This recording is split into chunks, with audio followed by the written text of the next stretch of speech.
خطبہ نمبر 228 آپ علیہ السلام کا ارشاد گرامی، جس میں اپنے بعض اصحاب کا تذکرہ فرمایا ہے۔ بسم اللہ الرحمن الرحیم۔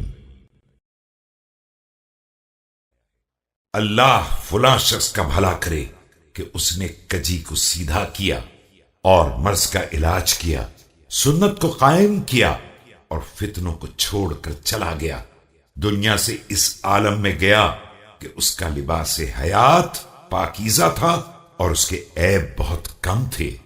اس نے دنیا کو حاصل کر لیا اور اس کی شر سے آگے بڑھ گیا، اللہ کی اطاعت کا حق ادا کر دیا اور اس سے مکمل طور پر خوف زدہ رہا۔ وہ دنیا سے اس عالم میں رخصت ہوا کہ لوگ متفرق راستوں پر تھے، جہاں نہ گمراہ ہدایت پا سکتا تھا اور نہ ہدایت یافتہ منزل یقین تک جا سکتا تھا۔